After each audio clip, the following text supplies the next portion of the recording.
Good morning, everyone. It's great to see you here. Do you have a student who is aging out of foster care and/or a student who qualifies for McKinney Vento? If you're like me, you might be a little confused about the various documentations that is needed in their quest to attend college, and if so, you are in the right place. We are bringing some experts in to help you understand that process better. If you don't mind, put in the chat where you're dialing in from, just so we can see the parts of the state that are joining us this morning. We love to make sure we're crossing the state here. For those of you who don't already know me, I'm Kathy Hastings McDonald, Associate Director for Outreach with the North Carolina State Education Assistance Authority. A few housekeeping items as we get started. First, we welcome your questions. Please use the Q&A box to let us know what's on your mind and what you'd like to make sure you get answered this morning before we conclude. I do want to remind you that this is an extended session today. We've allotted 2 hours just because there's a lot to cover. The first hour will be covering McKinney Vento, and the second hour will be covering how to support students that are transitioning out of foster care. So if you need to prioritize your time, that gives you some sense of where we're going. Second, please share what you're learning on social media. We'd love to learn what's resonating with you. And if you do so, please use the hashtag CFNC so that we can find you. Finally, we are recording today's session. I know many folks like to go back and listen to the recording later. So no worries, we will get that recorded and we'll get the recording sent out to y'all. Now, this webinar is brought to you by the North Carolina State Education Assistance Authority, which is the state agency that helps North Carolina students pay for their education. We are so pleased to bring you the CFNC.org website where you can go for everything you need to know about the college going process. I hope you're already making use of all the great resources there and encouraging your students to do so as well. Now, we have a lot to cover today, so I'm going to have us jump right in. And as I said, we're going to start with McKinney Vento. And to help us understand all that's required to help our students as they prepare in their transition, I'm so thrilled to welcome this morning Jessica Beal, who's the McKinney Vento coordinator at Pender County Schools. Jessica, welcome. Thank you so much. I'm going to go ahead and share my screen and hop right in and get going for you all. So again, my name is Jessica Beal. I am in Pender County Schools, and I am the McKinney Vento Liaison Coordinator for our district. And it just so happens that I had a number of students all in one year need to apply to college. So I had to kind of learn the whole transition into higher ed setting. And so I'm here to share what I learned with you all. So where to begin? So what I want you to do first is when you're working with a McKinney Vento student, just consider that student carefully and what they want to do for their future. Just remember that what you want for the student and what they need to do might not align, or what you think they need to do might not align with the student's personal aspirations. So many times we think a 4-year institution is the answer, whereas they think maybe a 2-year institution with working and something like that is a better fit for them. So this simple consideration on the very first day that the word college comes out of their mouth will save you a lot of time in the long run. Why? Because you don't want to plan something that they don't want and then do an immense amount of work, as we'll see, and they change their mind or they come back home at the end of the first semester. So the second thing is to set up an email that is professional. I cannot emphasize that enough. I had a student that had just some funky names. One of them was Flying Swans. That's not his address, but the Flying Swans part was his personal address. And I said, no go, buddy. So again, set up that email that is professional, because eventually all your emails that begin to have to do with college, we're going to route them there. So at this point in time, also make sure that they have a cell phone that works, because they are going to have to start communicating for themselves. And down the road, there's going to be like a dual access entry. So when they start getting into their college and having to use the student portal, it has to link to the cell phone so they can have access. So those are the first couple of things to consider carefully. I want to also define McKinney-Vento, because there's a couple of things that as we delve into this further regarding paperwork and identification, I want to make sure that we understand the terminology. So a McKinney-Vento student is defined as a student who does not have a fixed, adequate, or regular nighttime residency. That's how the federal law describes McKinney-Vento. Within McKinney-Vento is an unaccompanied homeless youth. And that is defined as a student, again, who does not have a fixed, adequate, or regular nighttime residency and is not in the physical custody of a legal parent or guardian. So they might be couch surfing, or they might be living in a camper by themselves, right? So McKinney-Vento might be might be a student that's doubled up because they had a house fire. They might be living in a domestic violence shelter. They might be in a camper, with their family. But the unaccompanied part comes into play when they're not in the physical custody of a legal parent or guardian. So we're going to talk about that more in the documentation and identification measures down the road. So again, documentation and processes for each can tend to be confusing. So I wanted to go ahead and kind of break that out for you. So here at the district level, as mentioned, I'm the McKinney-Vento liaison here in Pender County Schools. And so we have some generic documentation that we are required to populate when we identify a family and or a student as McKinney-Vento. So I'm going to show you hard copies and real documents that I've used over the last year and a half. And so let's get into that as well. So the McKinney-Vento letter, just so you know, Schoolhouse Connection has a sample letter. Be sure you use your district letterhead, and then also attach pertinent definitions, because remember, we're writing documentation for higher ed, and we want to make sure that everything is properly aligned so that when the higher ed setting gets that documentation, they say, oh, McKinney-Vento, oh, unaccompanied, oh, this is the proper documentation method. So here's what a letter of determination looks like here in our in Pender County. And so this is for any McKinney-Vento student. This is the generic letter that auto-populates out of my spreadsheet of identification. Your child is determined eligible. It outlines the basic things that they get from us. We give a parent a copy of this letter if they want it. But this same letter can be used for higher ed purposes, because eventually at the bottom, I sign it, and I can put it in a packet of information if it's requested. That being said, here's the letter for the unaccompanied homeless youth. So I want to study this one for just a second. So obviously I have it titled up here, Document of Independent Student. You can begin to see that I'm using higher ed wording per se and lingo. Then down here, I sign it. This is the letters confirmed that during this particular school year, this XYZ student was unaccompanied, et cetera, et cetera. Now, there's been a change. So I want to make sure that you are aware of the letter. So this little part about section 725 of the McKinney-Vento Act, et cetera, et cetera, et cetera, but the unaccompanied portion has changed. Let's see what it looks like. So here's the new letter. So be sure you use the correct wording and associations. You can find this.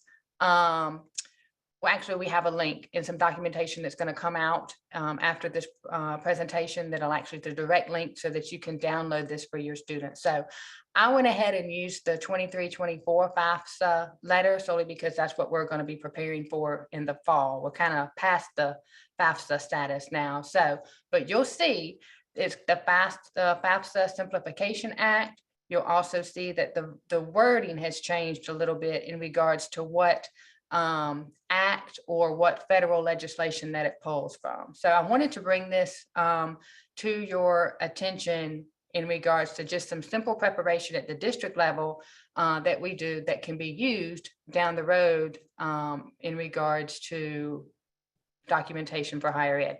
Do we have any questions thus far? I had to write this because sometimes I keep going and I'll forget to ask questions. So if there's any questions thus far, are we good? So we're good. Keep going. All right. Oh, and one other thing is remember to, on these letters, remember to attach the pertinent definitions according to the McKinney-Vento Act. When you go into the Schoolhouse Connection link that I've provided for you that you'll get at the end, you'll see it's kind of like a two-part letter.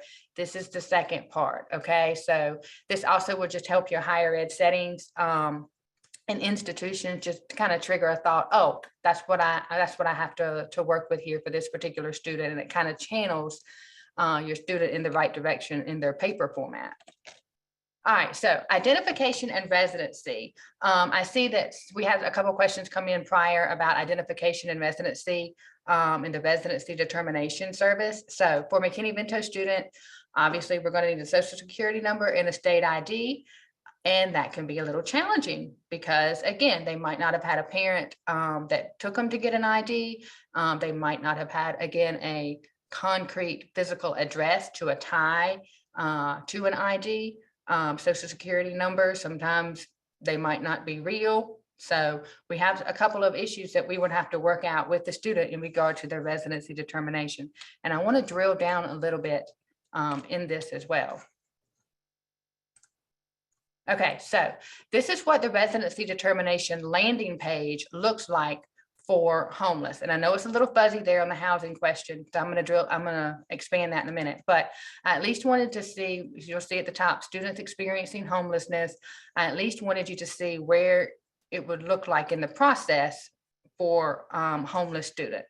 Now, here's the housing information question. So these bullets, these first few bullets right here that say living in, those are pretty much the definition of fixed, adequate, or regular housing question that is defined in McKinney Vento. So are you experiencing any homelessness that looks like these, right? And you would click yes, okay? Now, because again, we have students that are in questionable living circumstances. A good day will be you get your residency certification number back a few days later.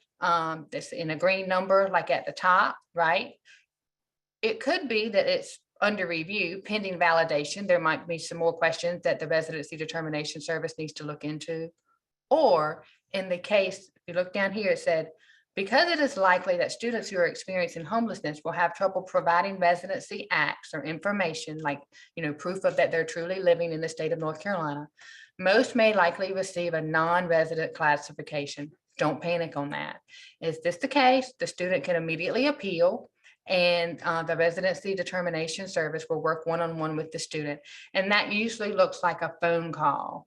And I have some extra notes I wanted to make sure that I read to you guys over here. So that usually results in a phone call, and you're going to have to be present, and the student might have to be present because you can't talk for the student and without permission. So again, don't be discouraged if you do have to appeal. It does take a little bit of time, but it's not detrimental to their college application process. So we got any questions thus far?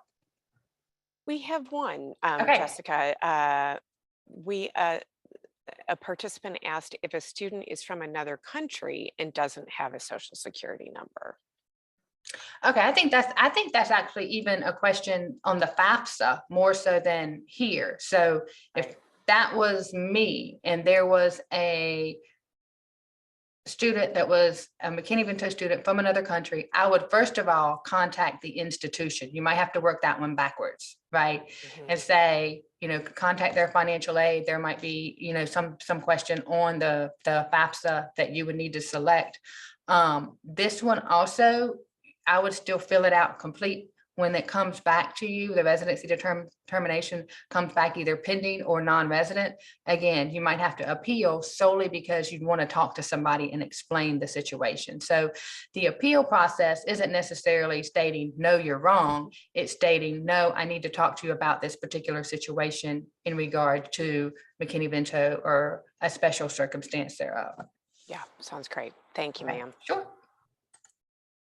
All right, so here we go. We're gonna encounter the FAFSA. So the FAFSA, for those of us in the world of McKinney Vento, is kind of overwhelming, but we're gonna shave it down as easy as possible. And again, I have some real-time examples and some screenshots I want to zero in on. So the first thing that we need to remember is that the FAFSA ties into financial aid at whatever school they decide to attend. And I know that's kind of dumb and redundant, but down the road, we're going to have to, I don't want to use the word prove, but we're going to have to support the fact that our student is indeed experiencing homelessness, et cetera, et cetera. So we want to make sure that whatever you submit on the FAFSA, you will again be able to document, et cetera, et cetera. There is still a business side that's associated with higher ed. And so often we get caught up in, well, my student has to have an education, but the higher ed institution, whether it be college, university, 2-year degree, and a technical institute, they still have to have a business that they have to document in regards to why they're giving X, Y, Z amount of money to certain students. So I kind of wanted to defend both sides there. So on the FAFSA, step 3 under student, the questions are somewhere in the 50s, right? Those are the questions that have to do with McKinney Vento. I'm going to show it to you. So as a side note, what I like to do is you can go online and download a PDF of the FAFSA. And I like to fill that out in paper pencil format first, and then go back in and click through online. But somewhere down here, so in this year's FAFSA, the 23-24 coming up, 52, 53, and 54 were the questions that have to do with homelessness. Now, here's where it gets tricky. I showed you in like the second slide, the definition of McKinney Vento, and then in the residency determination, it said fixed, adequate, or regular. There was a whole list of bullet points that had to do with what homelessness looked like. The FAFSA doesn't read the same. So we got a little bit of a hiccup that we have to kind of navigate through. So at any time, so here are the questions. Did your high school or the district homeless liaison, that would be myself, determine that you were an unaccompanied youth? Well, what about those families that are in the domestic violence shelter? Or what do you put for the family or student that is doubled up with their grandmother because, again, they had a flood or something like that, right? I personally put yes to question number 52. I'm not an emergency shelter or transitional housing, nor am I the director of a runaway or homeless youth, but I can definitely support what a high school district or district homeless liaison determined that you were unaccompanied, or I can support if they were not unaccompanied, but still McKinney Vento. The FAFSA doesn't have any question that reads as such. So let me stop right there. So if you answered to no to every question, you skip the steps 3 and go to 4. However, if you answered yes, you skip step 3 and skip step 4 and go to step 5. So just remember, there's going to be some skipping around in some of the questions that you have to ask or that you have to answer to and support. That being said, here's the notes for questions 52 to 54, which are the McKinney Vento questions. This is where it gets a little bit confusing in that homeless means lacking fixed, adequate, or regular nighttime housing. You may be homeless if you're living in shelters, parks, motels, camping grounds, cars, abandoned buildings, et cetera, and it also itemizes unaccompanied. But if I go back one and I look here, nowhere does it read that McKinney Vento definition like we see right here. So there is no question on the FAFSA that reads directly like the McKinney Vento definition. Therefore, utilize the definitions to support you. I always click yes on the first question that says, are you a homeless liaison that, can basically identify that this was an unaccompanied youth? What am I supposed to put if it's not an unaccompanied homeless youth, but homeless? So, it looks like the FAFSA, again, questions only cater to unaccompanied. What do you do? As the district liaison, I select the question that is identifying just homeless. And why do you want that though? So why am I really stopping and drilling in on this? It's because you want your residency determination because you selected homeless and you proved that this student was homeless in their residency determination. You want the FAFSA and you also want the Common App. We haven't even delved into the Common App yet. Any college application, and then the college documentation to all be properly aligned. Okay, so that way residency determination, FAFSA, Common App, college documentation all state that the student is experiencing homelessness.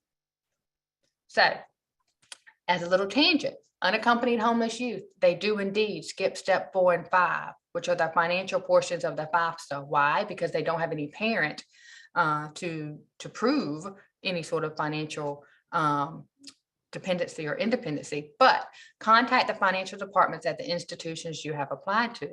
Why?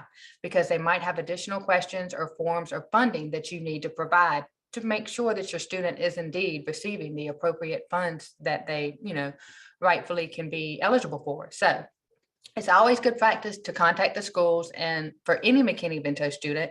And it just heightens the consideration for that student. So I think we have a question. What do we got? Okay, we actually have a couple. And first of all, I love the fact that you're directing to the financial aid folks because this stuff gets complicated pretty fast, and they're the It ones does. who will determine what types of documentation they need. So the first question is, do you have any guidance for students whose parents are still living in another country? They may be living on their own or with another friend or family member. Can these students be classified as unaccompanied? So again, unaccompanied is classified as anybody that does not have a fixed, adequate, or regular nighttime residency and is not in the physical, custody of their parent. So on that international level, we're going to take a tangent there and say, yes, I can, but it's not related to this presentation. Mhm. I don't know the nature of the situation, but if it's an international, I'm not sure if they're a refugee status or something like that. So we might be getting into something that also needs additional documentation, being that we've had a couple international students. If they're an exchange student, I do know that if there's an exchange student, usually they come through an exchange program and there's documentation there. Right. And so I'm not quite sure this international portion, but if they are in a shelter, unaccompanied by themselves, again, that would still fall in that designation of those questions 52, 53, and 54. And that would be considered unaccompanied. Or if they are, I'm not quite sure what the situation of their housing would be. So we would again Sure. need to look at the housing. But it does definitely sound like that there's some sort of financial hiccup that could be identified on the FAFSA. So that's why I always say it's good to go ahead and call the financial department that you have at the institution that they're interested in, because quite frankly, at this point in filling out the FAFSA, they haven't applied anywhere. They're just beginning to consider. So Yeah. that's what I would answer that question. And I would also encourage folks to, reach out to the RDS folks because Mhm. again, those laws and regulations are pretty weedy too, and they can determine if this person's specific situation falls within support or not. So if you're not sure, always check with those folks directly. Question number 2 that we have is, I have a student who has adequate housing with an aunt, but no legal parent or guardian. Her custodial guardian died of cancer 1.5 years ago, and her aunt took her in. How does she work with the RDS and FAFSA with no legal parent or guardian at 17 years old? Okay, so that's also a question of identification. So now you would go back all the way to square one to, are you going to recognize this student as a McKinney Vento student or not? One of the things, and I'm not going to tell you how to do that because I don't know the situation because it's not my district. So that being said, I will say this. Every McKinney Vento designation should be looked at on a case-by-case basis. We do have a lot of unaccompanied students in our district, but they're not homeless. I have one student in my district that pops up routinely, and she's been living in that situation for 5 years, but it has no parent or guardian. And that's just, and so from there, we've gone to like caregiver affidavits and that type of thing in an effort to cover us from the school standpoint and protect us. But as far as McKinney Vento, again, you're going to have to go to your liaison there. And if you are the liaison, I would have you contact your like your state representative, whoever that would be, but that needs to be looked on a case by case basis. Okay, and then Mary's asking, does a fifth wheel RV camper count as a vehicle campground, which would qualify as homeless? What was it? Would a camper? Is that what you said? Hmm. Yeah, it would. It would. A camper is not considered adequate and it's not considered fixed in that you don't actually tie it into a method of, we're getting a little technical here, but in regards to like kitchen and draining and bathrooms and stuff like that, that's not Okay, necessarily great. something that's considered fixed. Great. Good. All right, we're good. Carry on. All right, so supporting documentation. Again, it can be that letter that I showed you at the beginning, booking information. And you say, well, what's booking information? Yes, I have had certain higher ed settings ask for proof that a parent was incarcerated. I'm not saying that is the correct thing to do, nor am I saying that it is kosher. But if you see my little note down at the bottom, be prepared to be surprised at some of the requests for proof and or evidence. So I'm not saying that I support these things. I'm just saying that these are things that have come across my desk in higher ed settings, have, requested. Hotel bills, shelter statements, as if you have an unaccompanied that's staying in the shelter, your letter in addition to a shelter statement. Our child nutrition department, when we identify a McKinney Vento student, they also follow up with a letter saying, hey, you were identified as McKinney Vento. This also recognizes that your breakfast and lunch is covered. Educational affidavits. I've had a couple of students who have lived with older siblings, but there has never been like a legality exchange there. So we would have an educational or caregiver affidavit that we would use. That. So I just wanted to kind of bring you up to speed on some of the things that you might be asked to provide. And again, I'm going to say that. I'm going to save that statement for my next session, for my next slide. Okay, so the college application process. So we've looked at residency determination. We've looked at and done to the best of our ability the FAFSA. So now we're going to say, hey, where are we going to go to college? So I'm only really going to delve in on Common App solely because Common App is the place and space where most students will apply through college. So utilizing the Common App, go in, select the colleges that they're interested in, and then you make sure you look at each school's requirements and their requested information. So Common App is like the filing cabinet, and then each school that they apply to is like the folder in the filing cabinet, and each folder in that filing cabinet might have some site-specific information that they need. So first thing is, what do we do with a student that has an address that's consistently changing and might be changing multiple times? So again, when you apply, you can go back into the Common App portal and, make a change for the address, if you need to, okay? Under family, somewhere in the Common App portals for each of those colleges, possibly, you need to specify other living situation, okay? And that will also, kind of flag it that there's not just a normal living situation here. Now, here's where it gets to be really nitpicky. So under profile in the Common App, you can request to have the fees waived for each school that you've applied to, and then you have to upload requested documentation. I'm going to show you what it looks like. But the steps to get there, the outline to get there and to find it is go under profile, then under personal info, then under address, then under contact, then under demographics, language, geography, nationality, and then you're going to have a little thing that says Common App fee waiver. You're going to select yes, and then you're going to see homeless listed, and there it is. So this is what the Common App looks like when you request to have the fees waived. You're going to have a bunch of bullets, that says, you can have the fee waivers if you meet this following criteria. You'll see right here it says federally subsidized public housing, a foster home, or are homeless. You're going to click yes. Okay. Some of you also might be working with students that, in other arenas that this would apply to as well. So that's one reason why I wanted to show this to you. And then the student is, I think has to, sign it there. So, or initial. Okay.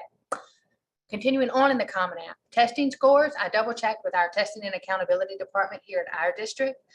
There are some optional policies, but take note of any fees associated in an attempt to have them waived. So students have the option to upload or not, according to our testing and accountability department, when you start looking at SAT, ACT, those types of things.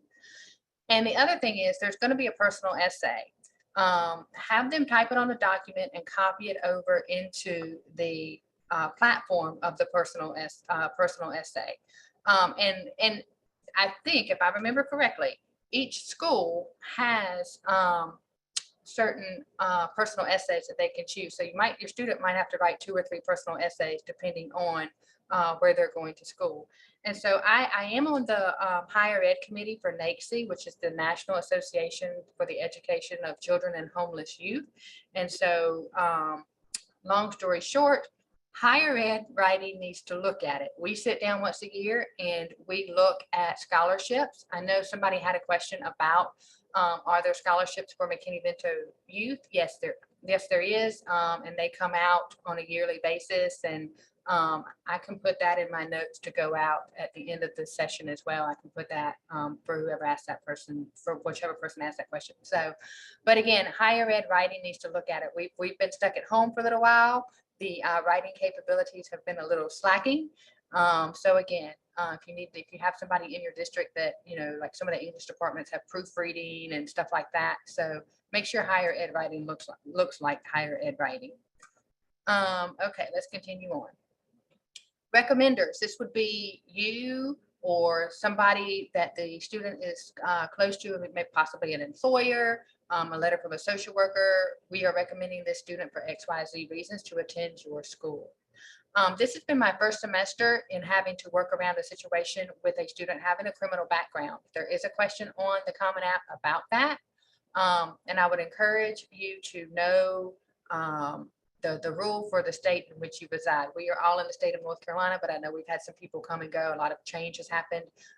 People moving into North Carolina, moving out. We've had a lot of new people come on board, at least in our district we have.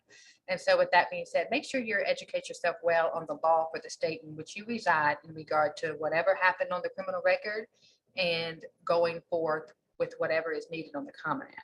So that's how I'm going to kind of umbrella that thought process. So for all students, carefully consider all pathways. And just remember that our goal is to provide an education and then to break the systemic repetitive pattern of homelessness. We don't want to go through this and set all this up for a student to fail or to be back home in the fall semester in December after they've gone off to college. And then, we've added trauma to trauma, et cetera, et cetera. So again, I just wanted to remind you that. So well, again, what about a student that's applying to an institution that's not found on Common App? Again, the aforementioned requirements are pretty routine, and that same supporting documentation, can be used in regards to letters and proof of residency, et cetera, et cetera, et cetera. So all of that supporting document, you would just have to upload into whatever portal that on the site of the school that they're applying to. So do we have any questions thus far? I don't see any up there in the Q&A. So we do not. So you are good to go. Okay. So, all right. So we've done all that work. We've done residency determination. We've gotten approved. We've gotten FAFSA done and it's gone through good. And now we've gotten our Common App done and they decided they got XYZ schools that want them to come and they got accepted. And now what are we going to do? So the student will have received a notification letter in the inbox of that professional email account that you set up at the very beginning of the school year, right? We set that email up as a reminder to channel any and all college stuff to go to that professional email account. When you click open, it's going to possibly say the following. Hey, welcome to XYZ school. You've been accepted for the XYZ year. Here's your student email, the counselor name at your college or institution, financial rewards that might be waiting, the student portal information. Student portal is like the platform in which the student's going to communicate with the school directly through email, financial aid, all that. The student puts their landing pad per se. Missing information or needed information, you've been accepted, but hey, we still need XYZ. Medical records. I forgot that one year. So make sure you have the medical records. Be sure you get those from the nurse in your student's high school. So housing information, which is really important for McKinney Vento students as a whole for obvious reasons.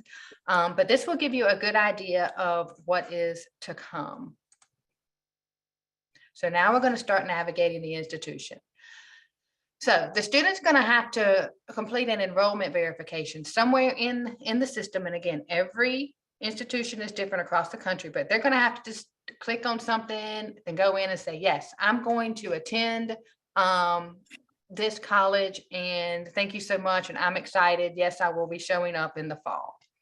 Then begin to navigate the student portal using their school email. So that school email will be like their school, UNCW or ECU or Western Carolina, right? So they're going to start using that school email in their student portal. So all the communication and needs for the student need to be routed there. And again, it's just beginning to build good muscle memory for that high schooler that's now going to go out into the big world in college. And, they need to start thinking outside of this little box that they have been housed in, no pun intended, for so many years. So implement the muscle memory of using the student portal. Now, the student will need to provide supporting documentation according to the school's requirement. And this looks different for every institution across the country, okay? There is not one form that every higher ed institution uses to say, oh, this student is McKinney Vento, or oh, this student is unaccompanied youth. So, and also, as I reminded you when we were doing the FAFSA, it needs to align with what you put on the FAFSA many, many months ago. So again, I think that continuity for perpetual success is so important. So I just want to keep reminding you of that. Let me double check my notes over here. And this documentation is important for multiple reasons like grants and scholarships, even moving in early. McKinney Vento world, we have an issue with housing. Possibly your student might need to move in May. Right after they graduate from high school. Those types of things, that type of documentation can help ease those transitions. So as a reminder, there are rules in place that state higher ed institutions are not required to make McKinney Vento students prove why they are homeless. However, not all institutions, higher ed institutions, are aware of that. But again, the determination must be based solely on whether or not student meets the definition of unaccompanied, because we're back to unaccompanied, right? So what's happening with the McKinney Vento student that is McKinney Vento from doubled up or unaccompanied, right? So now we're going to begin to kind of delve into what that looks like, okay? So I'm going to share you. Oh, one more thing. Higher ed, the process of consideration. So the Common App falls away, right? We've been accepted into a school. There's no need to really return to the Common App. Hey, we're going off to college. Where we're going, wherever you want to go, but we're going there, so that falls away. The FAFSA does come back into play. When a student is accepted, the FAFSA is able to be seen completely by that particular institution. The student is accepted. We have these specialty documents. Now is a good time to develop a relationship with the student's contact, whether it be that person that's in their portal. It could be somebody in admissions, financial aid, definitely financial aid, their counselor, whoever seems to be the person maybe possibly mentioned in that initial letter. So you will need to utilize these contacts for housing information, meal plans, orientation, fee waivers, that type of thing. And they'll be able to direct you should questions arise. Now, here's what I wanted to say. So higher ed documentation considerations, possibly write a personal letter of hardship, possibly prove exceptional circumstances. Now, this gets to be a little gray right here because, again, like I mentioned, the rule states that unaccompanied youth are not required to prove or document or provide documentation for their hardship. But what about the other McKinney Vento students? I don't have an answer for you there. My answer for myself and my personal guide has always been, whatever the school asks, I'm going to provide. Why? Because I want that student to be able to go to college. I don't want them to be stuck in wherever they've been stuck for so long, especially when they have the desire to go and to be and to establish themselves and as an autonomous person in society. So I'm going to show you some samples of that in a minute. But letters from student support staff, possible documentation of lack of financial means, proofs of community involvement, and parental financial documentation. Why might it be parental financial documentation or lack of parental financial documentation? Is because, for example, if you have an unaccompanied youth and says, hey, I'm on my own, the school might need to have you fill out or have the student fill out, yes, we are indeed on my own. No, I don't have an income to support me. So again, this documentation is important because it affects other financial eligibilities like scholarships and Pell Grants and the like. I see we have a question. What do we got? We do. So are there resources to assist McKinney Vento students, as they're making enrollment deposits, sending in test scores, if the university does not offer waivers? This person, Savan, recently had a student who became a McKinney Vento and didn't receive the ACT fee waiver. So now ACT will not offer a waiver to submit the test scores. The college will not provide a waiver either. My question would be, did you put a fee waiver? So I'm guessing that they applied for college. So they submitted their Common App and got accepted, et cetera, and then They became McKinney Vento. Okay, That's so my I just read. actually ran into this myself last week so here's what I did. And this was a school in the western part of the state. And I said, hey, we just had a student that became unaccompanied. Their FAFSA does not reflect that. They've been accepted to your institution, but we need some help in that this young lady needs some help. And that particular higher ed institution replied back with, go back to your FAFSA and select question number 52 or whatever it was, that first homeless question, make the change on the FAFSA, which is one reason why I really wanted to delve into the FAFSA. One day I'll learn how to say it, to delve into the FAFSA as far as really documenting for financial purposes. But that was what they told us to do. So we actually went in, we actually came back from spring break today. And so we went back into her FAFSA and clicked that. And then I provided the McKinney Vento documentation that supported it directly to the school. Okay. I also would challenge you to find out, whatever this institution is, find out if they have a person on site that strictly deals with exceptional or extenuating circumstances such as this, right? What I've learned sometimes is, in an effort for me to get what I need for the student, there's actually one person on the campus that deals with that. Like they might be in a counselor and that's just a niche that they have. So that would be one way to do it. But the other thing you could do is, I mean, you could be really bold and say, start providing some legal jargon and saying, hey, this is what's going on. This is the rule. This is what happened. This is what, you could provide that in part of your proof and letter and documentation thereof. But I just find it really hard to believe that they won't go back and accept that on a fee waiver, especially when a fee waiver is such a minimal charge. And that's somewhat of an opinion there. I don't know if we can do opinions, but I just find that hard to believe. I just think you might not be talking to the right person as far as truly understanding what this is. In the grand scheme of things, a fee waiver is minor compared. Agreed. And I guess my other suggestion would be, check in with the alumni office, because a lot of times they, alumni will provide funding for things exactly like this. You can also check with your local community foundation. They offer scholarships and sometimes will repurpose scholarships. Sometimes they're willing to provide that gap funding. So yeah, there's a few different options there in terms of trying to get that covered. And you might have to return back to that process, which is why I've been saying the continuity is so important. You might have to go back to the residency determination. I mean, if that's changed, that means their address has changed, so you might have to kind of, unfortunately, start that process over a little bit so that, again, it all lines up correctly. Because, in defense of these higher ed institutions, they got a lot of students coming in. And, that they're looking at processes lining up. I've learned that the hard way myself. Oh, no, this doesn't open up until this little, checkbox is clicked off. And then now we can begin to get to the next step. So you might have to retrace your steps a little bit too. Yeah. Thank you, ma'am. All right, let's keep going. All right. So here's where I really want to kind of delve in a little more as well. So some schools will use the same paperwork and processes for an unaccompanied youth as they will a student who is McKinney Vento, but not unaccompanied. Again, some schools will use the same paperwork and processes for an unaccompanied youth as they will a student who is McKinney Vento, but not unaccompanied homeless youth. Therefore, consider your word usage. You might have to describe what it is. So this is a true story. I called up an institution spring of last year and said, hey, I have a McKinney Vento student. And anyway, long story short, I described what it was. I was looking for documentation, looking for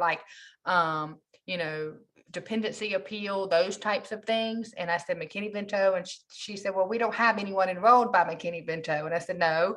And so then I had to, again, you might have to describe what it is, because again, we're really, as long as McKinney Vento has been around, we're still really beginning to navigate some of these special circumstances. And it's not anyone's fault. It's just that we all have to get on the same page as far as what McKinney Vento is and what documentation is needed. And that's part of what we do every day.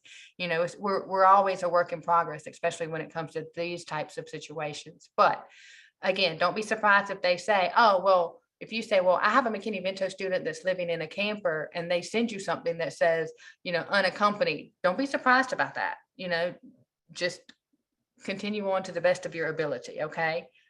But that being said, here's some keywords to acquire the correct documentation for McKinney Vento student. You can call them up and say, hey, I'm looking for a form that has to do with a dependency appeal or status of independent student, independent verification worksheet, exceptional circumstances, or a sheet or a form that has to do with dependency status. So those are all just really straight off the top of the form. I literally copied the words off of the different forms. I went through my old documents from last year, and these are exactly what certain institutions here in the state of North Carolina called the paperwork that we were supposed to submit for McKinney Vento students. Now, I obviously this, I'm not partial or anything like that. I just thought that this was a great form that ECU used for their dependency. And they kind of umbrellaed everything. And if you see, this is orphan and foster care, dependent of the ward, emancipated minor. So they kind of lumped everything under an umbrella, which I thought was a really great idea. And then for me, again, this was the unaccompanied homeless youth or at risk of being homeless determined by me. And so therefore I submitted this, and I submitted again that letter of unaccompanied homeless youth back, you know, from, you know, the fall, right? I think it's ironic. I was going through this morning. I think it's ironic that I'm doing this on 3/15/23, and we sent this documentation in on 3/15/22. It's kind of funny how the tide will turn on the same page. But anywho, so here's also something that independent students income for 2020. They say, well, this student was going to school in 2022-23, right? So he's in school right now, but it's the prior tax year. And so that was really hard for me to, there's like some overlap, and it was really hard for me to understand when I first began to do this, and that they're not looking at last year's, they're looking at the prior tax year. So don't let that confuse you. So this particular case, the student was independent. They needed to support the income information because, again, we put that he was unaccompanied in this particular case, and therefore we filled out the information that said he had no form of parental financial support. Therefore, this comes into the income tax return, right? So you can see, as the institution and higher ed settings, you know, what they want sometimes isn't demeaning to the student at all. It's just documentation so that when they begin to divvy out financial support to varying students, it's just correctly documented. I know that I have to document stuff for my district. And, you know, when I think about higher ed institutions, they're businesses as well, and they have to do the same thing. So this also is a verification of non-filing. So after we did that tax information, they came back with this, right? And so we, you know, had to fill out this form. Now, so this is an example of a documentation that I did do for an unaccompanied homeless youth. And you may have to write something similar for a McKinney Vento student who is doubled up or in a camper, okay? So I just wanted to use the example for the unaccompanied youth solely because so many people just kind of don't know what to do around that unaccompanied setting. We can process someone that's doubled up or living in a camper, but again, the unaccompanied, it can be a little tricky. So here's a good example of what I wrote for a student going off to college last school year, and what I wrote in that, okay? I know that Kathy's gonna send out this when we're all done, but you guys can zoom in, but you'll see that I witnessed the caregiver affidavit. We provided, I kind of listed an itemized thing or just a list of review of what we did for the student in the time frame, you know, building up to him going off to college. So that being said, this particular institution also wanted to have a letter, okay, stating the student's hardship. So again, new and old guidelines state that documentation is not needed for a student identified as unaccompanied. However, certain higher ed settings are not aware, or they want to, again, document for their own reasons. And why I mentioned that this is a work in progress, right? So my question always has been, and again, I even wrote a note up here for you all to consider. We returned to the issue that all McKinney-Vento students are not unaccompanied. So my question is, if you're not a unaccompanied youth, do you still have to provide a letter that states your hardship or supports your hardship or proves your extenuating circumstance, is what I've heard in the past? Because we don't have to do that for unaccompanied homeless youth, but there is nothing that's stated about just McKinney-Vento students living in hotels or, again, doubled up or a camper. So as I mentioned prior, one of the things that I've always done is just write it. And I will say this, it's somewhat therapeutic. I've learned over the course of doing this, and kind of figuring this higher ed stuff out. When I sit down with a student and say, hey, look, XYZ university or college or tech school would like for you to write a letter of hardship, to talk about, what you've been through that has made you, homeless. For the most part, students want to do it because they want to be heard. And that was a really big lesson to me that was really surprising for myself when I went to them somewhat in a humble, apologetic state. And they're like, no, I really want to write this out.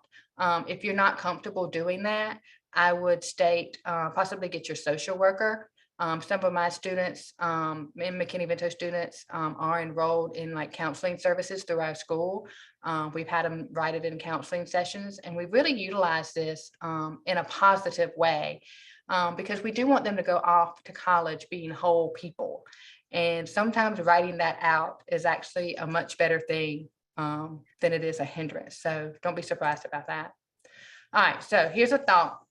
Again, I just want to reiterate it and have it in writing for you to see. The rule states that proof of homelessness is not needed for certain students, but higher education institutions are responsible for millions of dollars each year, and they select which student gets certain amounts of money depending on what they put on the FAFSA, what they know about the student, how we advocate for them. Therefore, if they request certain documentation, we should provide it professionally.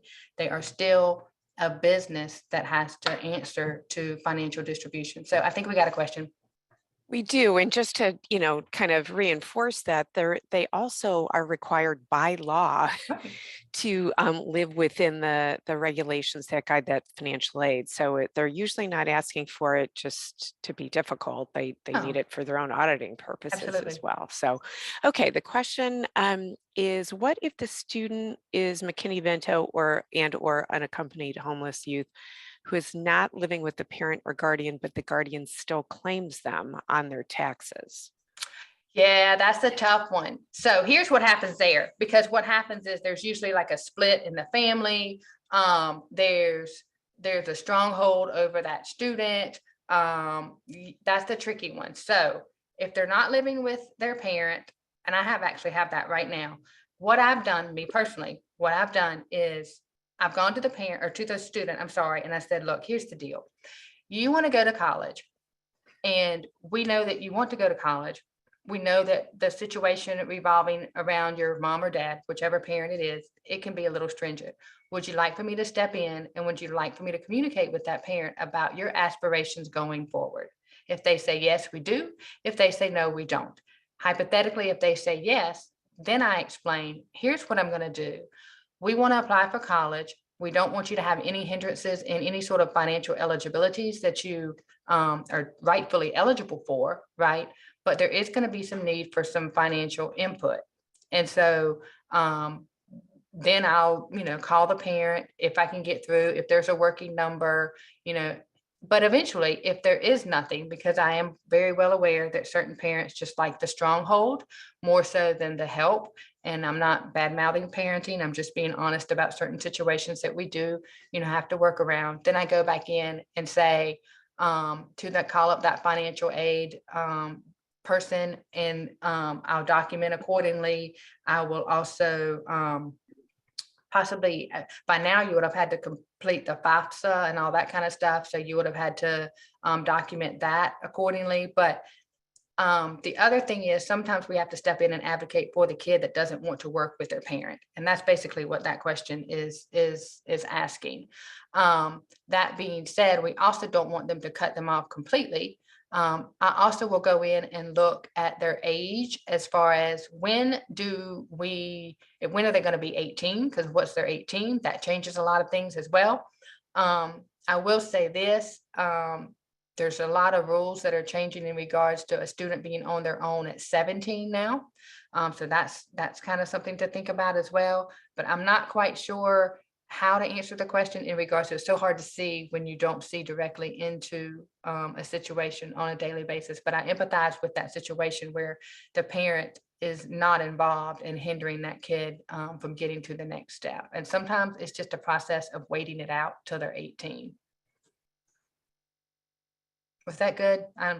Kathy, was that good? Did I remotely answer the question? As I you went said, on like the whole, my brain just goes in like a whole cycle of like all different tangents and wheels about possibilities. So right, um, it's complicated. So it is. thank you. Okay.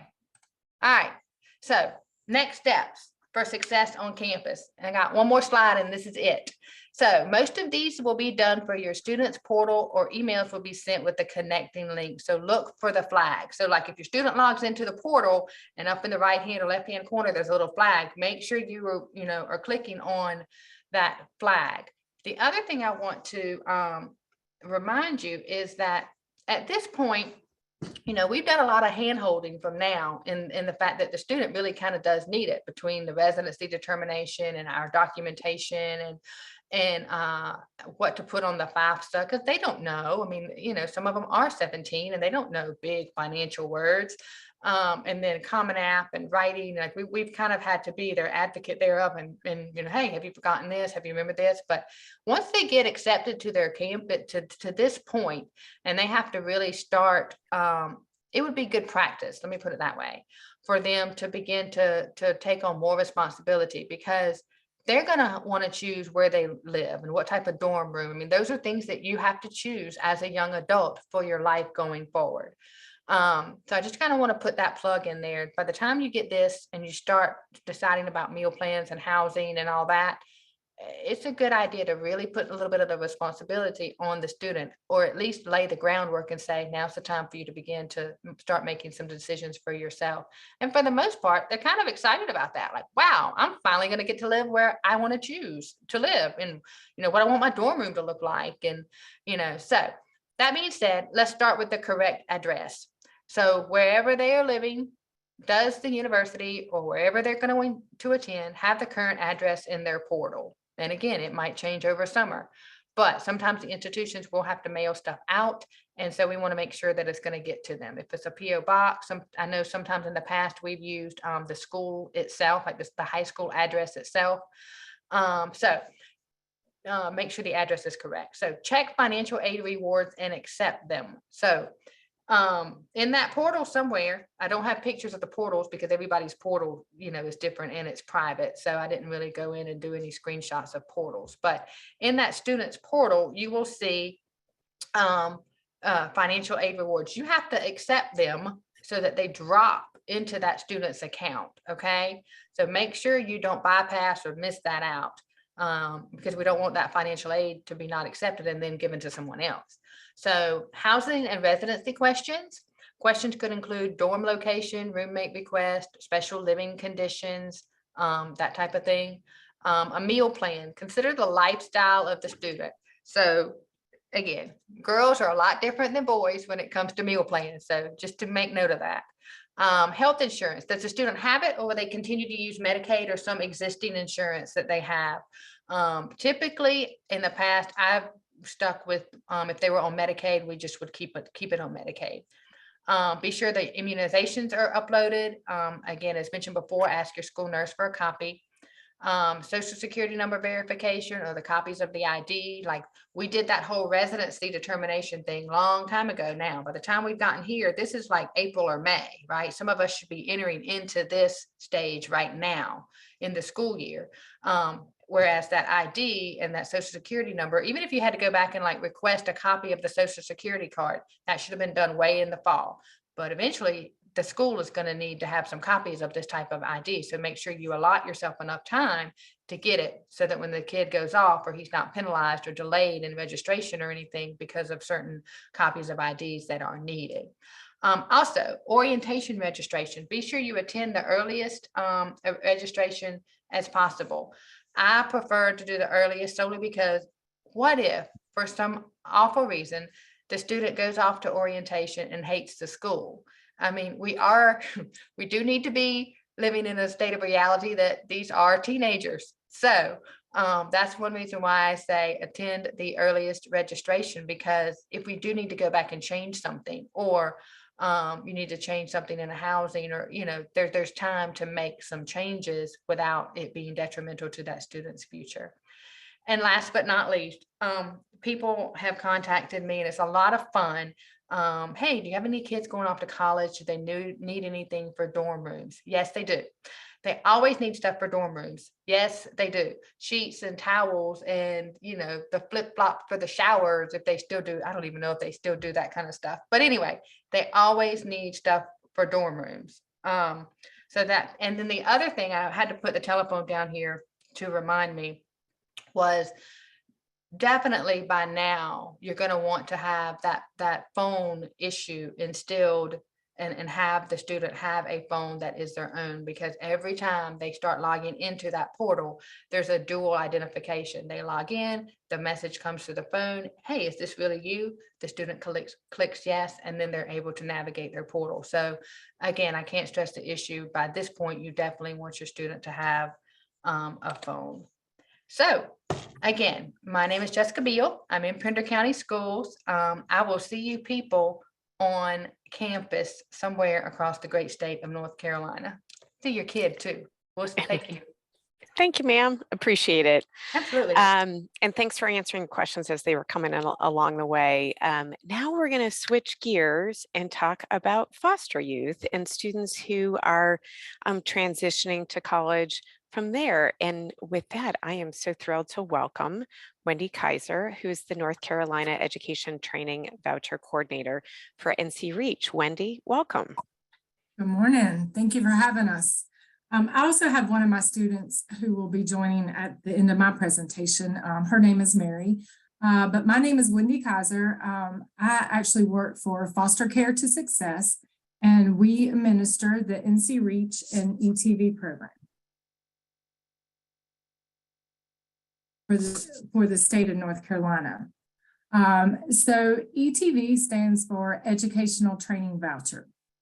In order to be eligible for North Carolina ETV, students had to been in North Carolina foster care system after the age of 17, adopted from North Carolina foster care system after the age of 16, or entered into kinship guardianship after the age of 16. Students are required to be a U.S. citizen. The joy about the North Carolina ETV funds is funds are available up to 5 years or age 26. So if you have a young person at the age of 18 that was in foster care, they were in foster care after the age of 17. And at 18, they decide that they're not, interested in attending college. However, if when they become 20 and they decide that they want to go to college, that's wonderful. They can go ahead and complete the application then for ETV. In order to be eligible for ETV, students must be enrolled into a degree, certificate, or diploma program. So with ETV funds, they can attend a college that is private or out in another state. So NC Reach is state funding. And in order to be eligible for NC Reach, students had to have been in North Carolina foster care system and aged out, or adopted after the age of 12, or exited into kinship guardianship receiving KinGAP, which is basically kinship guardianship assistant program. So they have to be receiving a stipend for that. Students have to be a resident of North Carolina for in-state tuition. That's where as she was talking about for North Carolina RDS. It's so important because students are required to be eligible for in-state tuition. And you will get a copy of this PowerPoint, but I personally enjoyed this slide. It's a great cheat sheet for individuals, especially our social workers or people in the community. ETV, like I said, it's a federal funded program where NC Reach is state funded. And you will get a copy of this, just so you know. But with ETV, as I said, students can attend in-state or out-of-state college or private schools, as long as basically they accept the Pell Grant. NC Reach is a little bit different. NC Reach students must attend a North Carolina community college or university.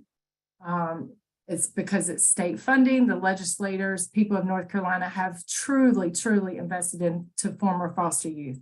However, with NC Reach, because it's state funded, students are required to attend a North Carolina community college or university.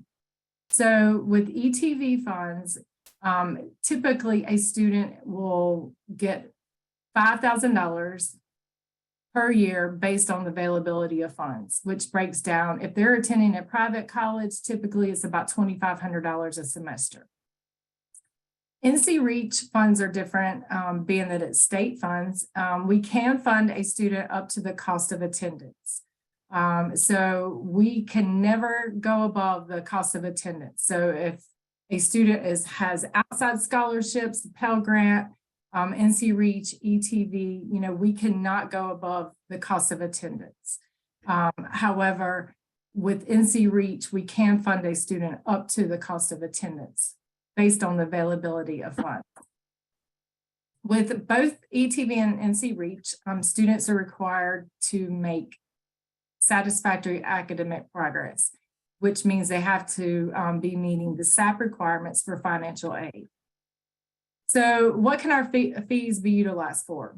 Our fees first go towards their tuition and fees and books. So if a student is living on campus and they have a dorm room and the most expensive meal plan, you know, they could go over the cost of attendance where they would have to come out of pocket. However, we truly work with our young people to make sure that when they are funded, that they may not pick the most expensive housing, that they, you know, get a meal plan that works for them. Because what we don't want is for students to owe a balance. So we try to make sure that the student knows the cost of attendance for the college that they are going to. However, we cannot fund above, like I said, the cost of attendance. For the goal of NC Reach is for students to attend college and graduate without the burden of student loan. Is it possible? Absolutely. We have young people graduating, you know, in May that have attended college for 4 years with that and are graduating and they have not taken out any loans. And we take a lot of pride in that. So we fund a student each semester. So each semester a student financial aid office representative will go in and complete the financial aid release form. That's if they're attending in North Carolina Community College, they can do that online. If it's a private school, they will have a paper form, financial aid release form that a student, or excuse me, that a financial aid representative will complete for ETV. So as I said earlier, just to reiterate, ETV funds are for 5 years or up to age 26 based on availability of funds, and NC Reach funds are available for students for 4 years or up to age 26. So how do students apply? It's pretty simple. Students can click on that link that's on the PowerPoint and to complete the application. We do not determine eligibility for students who are completing the application. That is determined by our state representative. So the state links coordinator will go in and determine if a student is eligible for NC Reach and or ETV based on how DSS has completed the DSS 5094 form, which is probably too much information, but ETV NC Reach eligibility is determined by the state links coordinator. So students are required to complete a new application each year. So when a student completes the application, first of all, they are going to click on ETV, and then under that, they'll click on North Carolina. Or if a student is eligible for NC Reach, you can see the screen where it has state programs. So if they click on that, then that will take them to the NC Reach application. However, if a student is eligible for both, it's important that they make sure that they complete both applications. So, because it's two separate programs, we administer NC Reach and ETV. However, they have to complete both applications. So if a student logs in and completes the ETV application first, that information will transfer to the NC Reach application. So they have additional, I think it's 4 or 5 questions that they have to answer. So this is what it looks like. As you can see at the bottom of the screen, it has the link to complete the application. The step 2 and step 3, students are required to read and sign the participation agreement and complete the budget. So once a student logs in, okay, on the right-hand side, you can see, are you a new student? They click on that to answer a few questions to create a student profile. And then they will go into answering all the other questions, which are simple questions, email, address, their skills, what college they're planning to attend, et cetera. So if you're working with a student now, they will not complete the application. If they're planning to start college in August, they will not complete the application until July 1st. Now, if you're working with a student, for example, I have a student and social worker and high school counselor that has scheduled a phone meeting with me. So they're planning to start college early. So they would go ahead and complete the application now. However, if you have a young person that's starting college for the 23-24 year, that application will be available for students to complete on July 1st. So after a student has completed created their account, on the left side of the screen, you can see the username and password. So from there on, they will just click, enter that information and then click log in, and they will be able to access their application at any time. And one thing, let me go back to this. As she was saying earlier about, there's an umbrella, right? And it's important for students to stay organized. And how do we help our young people? One thing that I can say is it is really important to help our young people to stay organized. So they're going to have a username and password for the Foster Care to Success portal, which includes the NC Reach and ETV application. For FAFSA, CFNC.org, their school login. So having that information written down in a folder that's a safe place is really important to help our young people to stay organized. So that's one tip that I can say is have that information, the usernames and passwords, logins, information in one centralized location. I'm not going to go over a lot about the FAFSA because I think she did a great job just talking about the FAFSA application. However, I want to tell you a little bit that from our student standpoints, how the hiccups that have occurred. Students do complete the application October 1st. So of course, she talked about basically it's a gateway to receiving federal funding. And financial aid, work study, student loans. And as I said earlier, NC Reach, the goal of NC Reach is for students not to take out student loans. They do complete the application October 1st and it is online, but what trips some of our students up is hence the word free. there are other, links for students to complete a FAFSA application. And then after that, they do it, they're asked to pay. So it's important to make sure that students have the right FAFSA website, because that will help them in their process, so they don't have to, pay to complete the FAFSA application, because it is free. So for our young people who are planning to attend college in the fall, they complete the 23-24 FAFSA. And as far as for students who were in foster care after the age of 13, here is a good, hopefully it's not blurry on your page. However, I tried to enlarge it as much as I can, but they would check yes at any time that they were in foster care after turning 13. So they would check yes to that question. Or if they were in guardianship, they would check yes. Now for NC Reach, because remember, NC Reach is available for young people who are adopted between the ages of 12 and 18.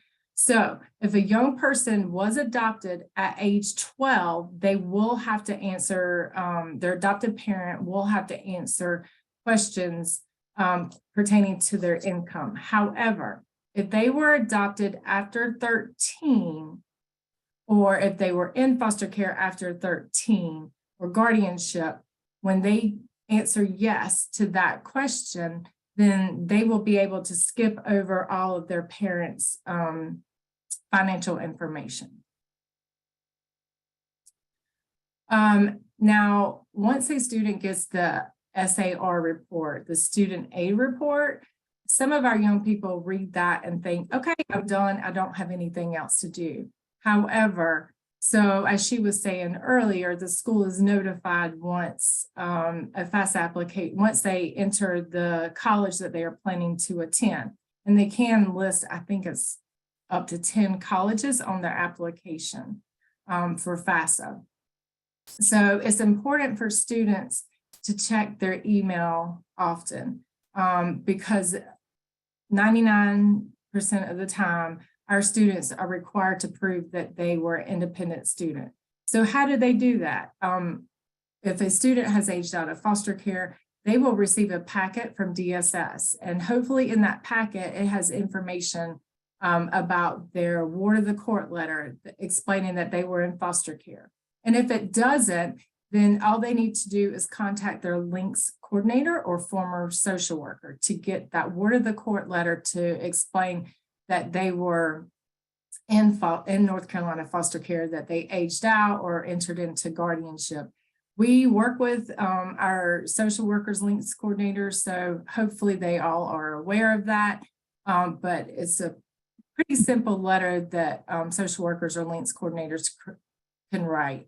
Now, with the W-2s and the tax information, our students do get stuck sometimes in this process. However, on the FAFSA application, they can link their tax information if they had worked.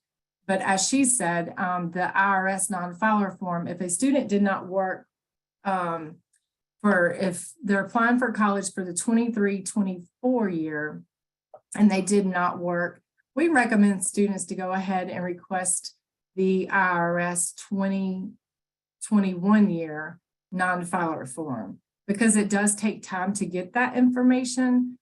So we go ahead and request that students go ahead and be proactive and get that information. Schools may ask for other financial aid information. So there again, it's important for students to check their email and student account just to make sure they don't have a notification from the financial aid office. And honestly, in our experience, colleges, each college does it differently. Sometimes students, even though this information does not change if a student aged out of foster care or entered into guardianship or was adopted, however, they may have to provide that ward of the court letter again the following year when they complete the FAFSA application. So we just tell them to, like Ms. Jessica said, make sure that they have someone that they can go to in the financial aid office. And we have great contacts that we reach out to in each financial aid offices. So we try to help our students with this process.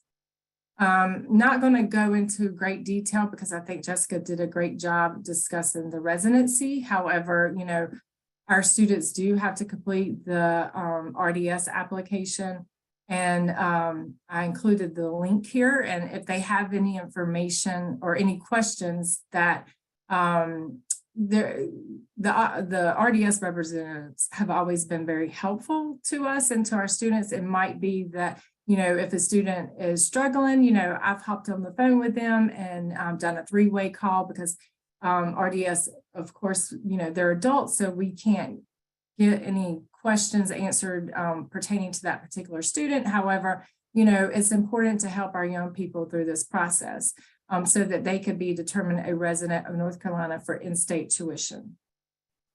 And that's another, the RCN number is another piece of paper they should print out and put in their toolbox so that they can have that information as long with their username and password words for different websites.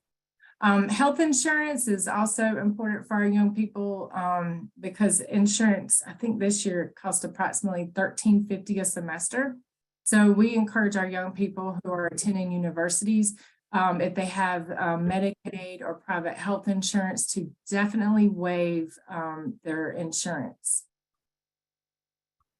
As far as college requirements, it's just important to meet the deadlines. I think CFNC.org website is great as far as to look at, you know, when a student should do a college tour, you know, attend orientation, you know, how they can plan ahead.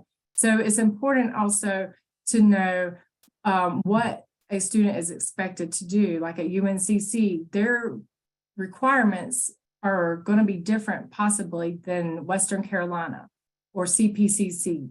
So if you go and visit the websites, they have, CPCC has a great website where they list everything that a student needs to do in order to be proactive and start college on time. So as far as the NC Reach and ETV program, what we require for our students is we meet with students on campus. If they're not able to meet, if they're taking online classes, we do have it make exceptions where we can Zoom with our students. Students are required to submit their budget and participation agreement each year. You know, we require a budget because we want to make sure that students, once they get that refund, that they are able to budget their refund if they're eligible for one, to make the funds last throughout the whole semester. After each semester, students are required to submit their official transcript to us because, as I said, students are required to make satisfactory academic progress in order to be eligible for financial aid Pell Grant. So we want all of our young people to be successful. So just a couple takeaways, you know, completing the FAFSA application is the gateway for our young people to start the process for federal and state student financial aid. Timing is important. It's important to meet deadlines. There's things that students can do now. Go ahead and who are planning to start college in August, they can go ahead and, like I said, complete the FAFSA application, the RDS, and submit the documents required by the financial aid office. Students can go ahead and get the non-filing form from the IRS if they did not work for the 2021 year.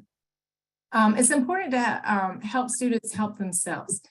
As I said, remind them to check their emails, their school accounts, and just make sure they, you know, social, you know, they, as far as social websites, you know, they can go ahead and get on board with that, like on Facebook. Well, they probably don't do Facebook anymore, but Instagram, Snapchat, you know, colleges are communicating with students in different ways. So it's important for them to be in the know.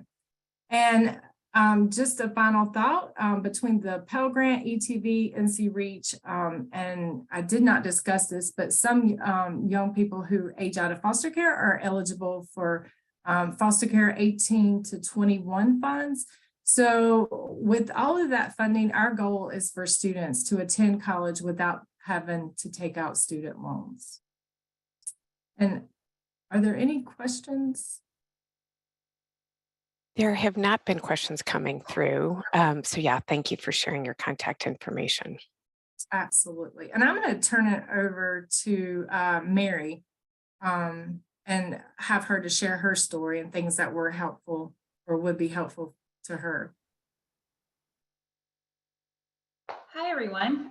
So my name is Mary Doms. I am a former foster youth. I was adopted, and now I am an advocacy in the foster care system, working with a nonprofit called Say So.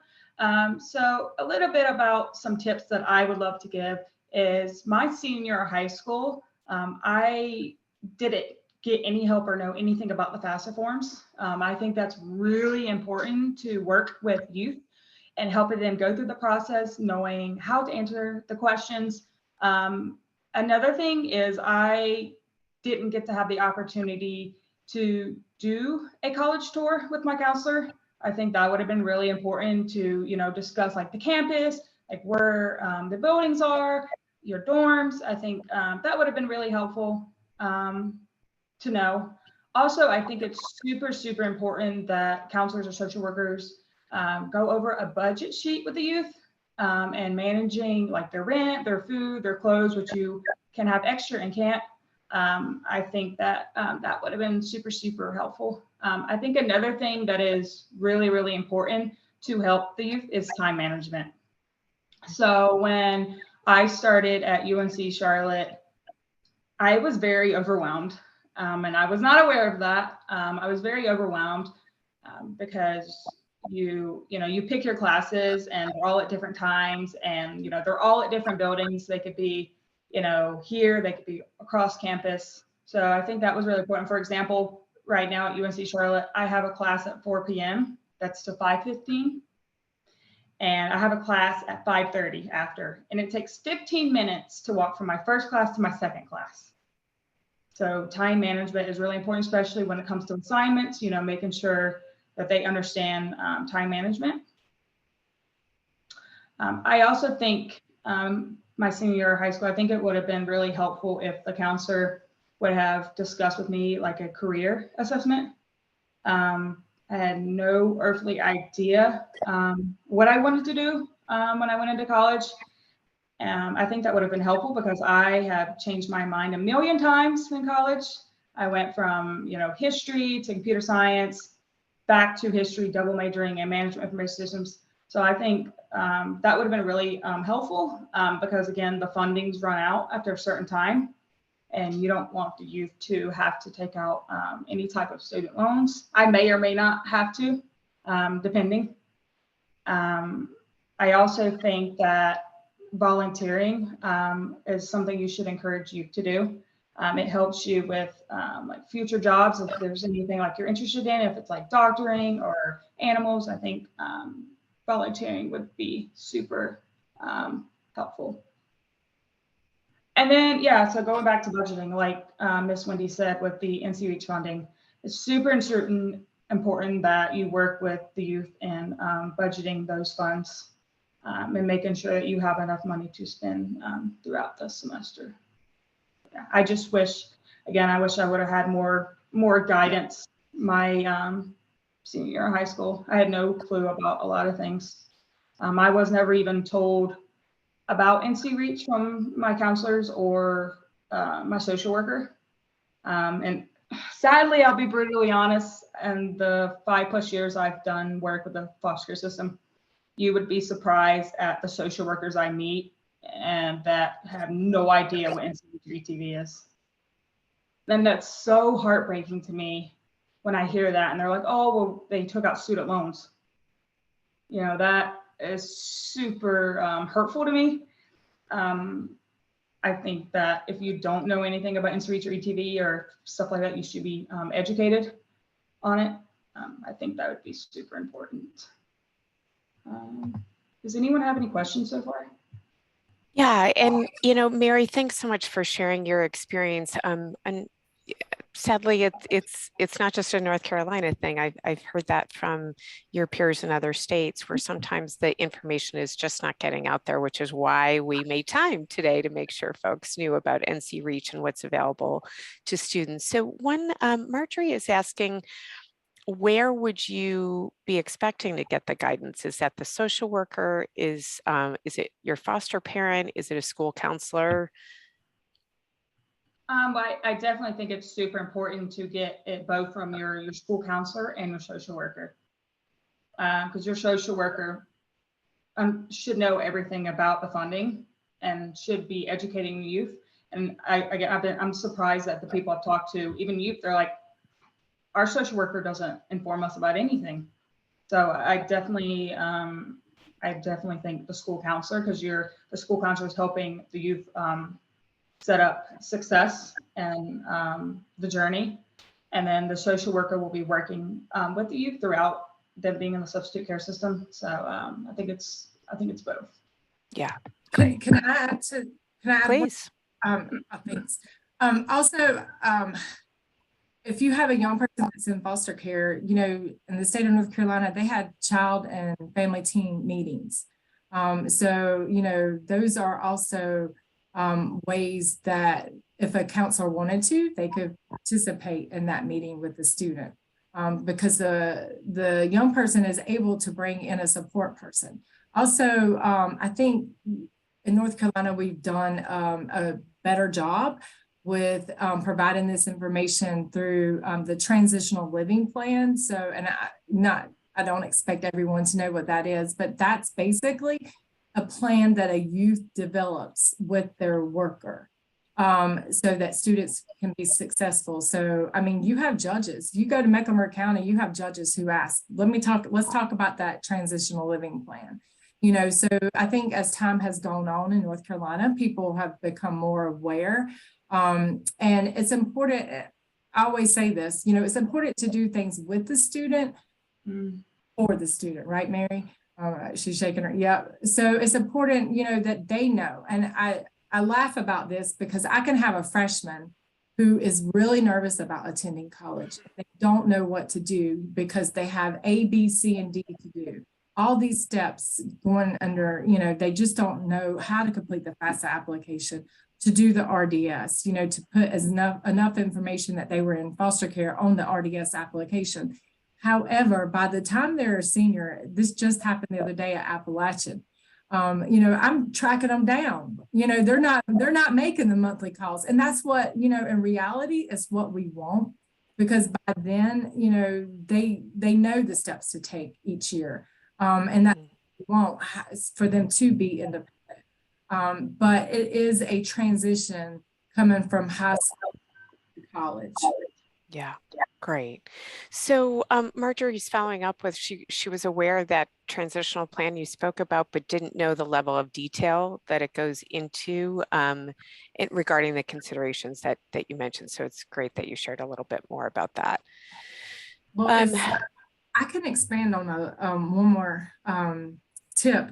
Also, especially for an older student, 16, 17, well, correct me if I'm wrong, Mary, but now I think it's 14 to 18. Students are eligible, if they were in North Carolina foster care, they're eligible for the LINKS program. And the LINKS program provides independent living resources, whether, it's time management, budgeting. With COVID, it's been a little challenging for our groups, different counties to have group meetings, and it depends on the logistics, because you might have Henderson County, up in the mountains, but she might have 5 students who are, or 5 young adults that are placed in different counties. However, most counties do have independent living skill group meetings, or they have, Zoom meetings, or they meet in person about independent living skills to help our young people to develop the skills, in addition to the support that foster parents or adopted parents provide to our young people. So I think that it's a huge sandbox. And, you know, it might be that a young person may be working with their high school counselor, their links coordinator, their social worker, or youth village worker who provides independent living skills to young people. So, and we can all, you know, I look at it as the sandbox, and we can all play in it together to help and make sure that that young person is successful. Yeah, and I think it's important that all of the folks involved stay up on the latest, because A, you know, the supports are always changing, and B, you never know who the person is that has the trusted relationship with the student, and that, you know, so we want to make sure all folks are well informed. So great. And if we can also welcome back in Jessica, in case there's any additional questions. So folks, if you have questions, feel free to put those into the Q&A and the chat. And while we're waiting on that, Jessica, I know there was a question that came in earlier about scholarships for McKinney Vento Youth. You had mentioned that we would circle back with that, so I just want to close that loop. I do. So the National Association for the Education of Children and Homeless Youth, also known as NAECC, they do scholarships, but it's also just because they're a McKinney Vento student, they're eligible for any scholarship. So they can go on any of those scholarship portals where they're listed and apply for any of those. Their status as McKinney Vento never hinders them from applying to whatever. And they'll have to look at the requirements thereof if they meet those requirements. But yeah, and then what also you could do early in the process is when you begin to communicate with the school, and I would do this in the fall because there are different scholarships get awarded early. And so therefore start that process early. But there's some pretty big awards that go out that these students would definitely be eligible for if they just applied. And, you know, if you asked your financial aid person, where can you find them on the website? But just because they're a McKinney Vento or unaccompanied youth doesn't hinder them at all from, you know, applying to whatever scholarship they want. And they are over eligible, but they still would have to compete. Yeah, there it is. They still would have to compete in the manner thereof. But NAECC does have certain scholarships. They're not huge. But anyway, the answer to that is yes. Yeah, great, thanks. And Wendy, Glenn mentioned that he has students who were designated foster youth. They were adopted before age 12. So do they have any education benefits available to them outside of what FAFSA would normally provide? You know, if they were in the North Carolina foster care system, I know about the scholarship. I think it's just one of those things that you're just going to have to go in and search other scholarships. But Kathy, when I met you, the Gilbert scholarship representative, cannot remember her name at this time. That's a scholarship for someone who was in foster care at, I believe, at any time. But I encourage students who are not eligible for NC Reach and ETV to, you know, look on CFNC.org website, fastweb.com, talk to their the financial aid office to see if there's any additional scholarships available. Because like if you have a young person that's going to app and they qualify for the Access program, they may have additional scholarships through them. If you, I was trying to think if there's any other ones. I think it's just your local bank. You know, State Employees Credit Union, they have a scholarship that students can apply for, or your local churches too. So, you know, it's kind of, you know, unfortunately, the legislators had to put in a cutoff age, you know, and it's at age 12. But I would look at scholarships to see if they are eligible for any of those. Great, thanks. I did drop the link in the chat for the Gilbert Scholarship. And one of the other ones, not only does CFNC have a scholarship portal, but so does the North Carolina Community Foundation. They have over 100 scholarships in their portal as well. So I dropped in the link to that also. So a lot of times community foundations would love to hear from our students in terms of their needs. And any other questions? I'm not seeing anything come through. So folks, any last call for questions? Okay, thank you, ladies. I appreciate it. I'm going to go ahead and wrap us up here. Let me share. Whoops.